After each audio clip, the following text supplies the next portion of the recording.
Yo, what's up, everybody? This is NorbCam coming at you. I was having a little internet issue in my studio, so I decided to just go quick here on my phone before I head out the door. So I want to talk real quick about Russell Wilson as well as this first week of the tampering period for free agency and what that has meant so far for the Seahawks. Let's start with the Seahawks real quick. So just to sum up what happened last week, all right, we all know that Jamal Adams was released, Quandre Diggs was released, Brian Monet, Nick Bellore, Tyler Lockett restructured his contract to a much more team-friendly deal. 2 years, $30 million, 13 guaranteed. That should lower the cap by a good chunk there. D. Eskridge, you guys may have seen my video where I was kind of spoofing Seahawks fans' reactions, but yeah, D. Eskridge, who I was not even really thinking about. They restructured his contract from like 1.8 million to like a little over 1 million, so he stays on the team, which is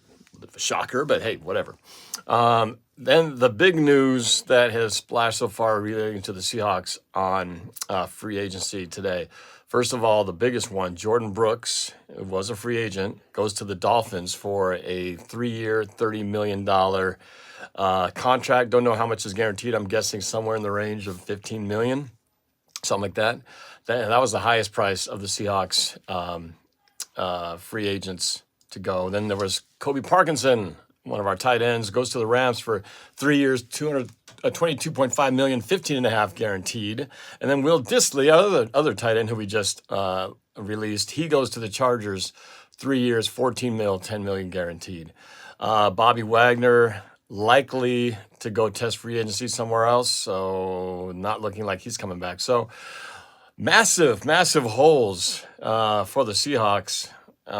No tight ends really to speak of at this point, unless there's like some backups that we don't even talk about. So we got tight ends we got to fill. We already knew we got to fill the linebackers.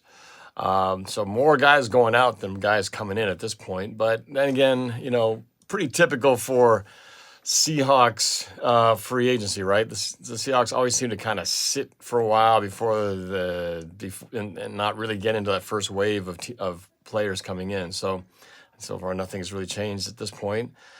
So we'll keep an eye out to see what the Seahawks start to do. There was a rumor about Patrick Queen. It was kind of a fake news tweet that was out earlier, and then somebody in the chat said that somebody saw a tweet of Patrick Queen in Seattle. I don't know if there's any truth to that, but whatever it is, we'll wait for some official news. So we got Base Tugboat in here. So far, the only good news so far is re-signing Fant. I missed the Fant one. I missed the Fant one, if that's the case. Oh, man, I just see that coming in right now. Okay, all right, well, if that's the case, then that really is the best of the 3 tight ends, if that is true. I've not seen the confirmation.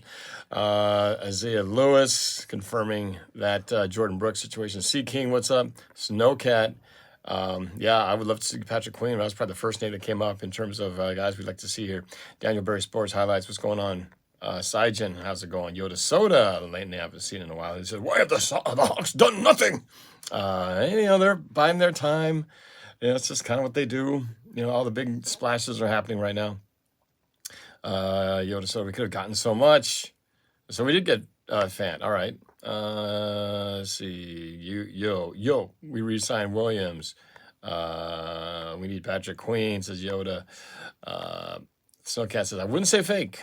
Well, we'll see if it gets confirmed. ACA's birthday's coming up in a few days, 12 more days. Cool. Science owns imposters. Brooks and Goodnight, my Dolphins fan. Yes. Leo Williams re-signed.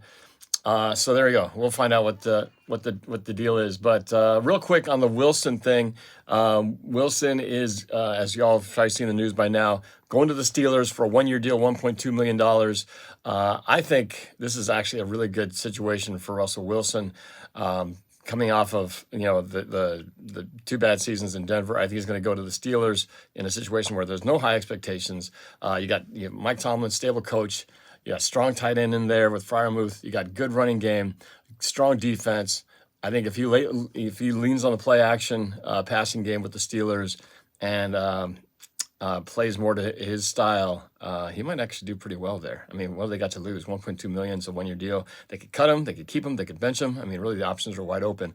But for Wilson, this is his chance. He wants to restore his legacy with having success once again. And if he can humble himself a little bit and just work on getting those quicker reads, throwing the ball over the middle, hitting the open receiver, and running the football when he gets the opportunity to, I think he might actually do pretty well in Pittsburgh.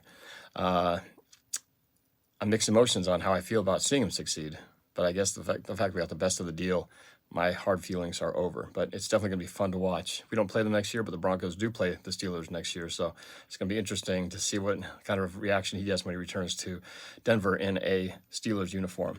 All right, that's it for you. Quick update. I got to run. But more news to come. I'm sure this week is going to be crazy. All right, guys, got to go. Talk to y'all later. Go Hawks.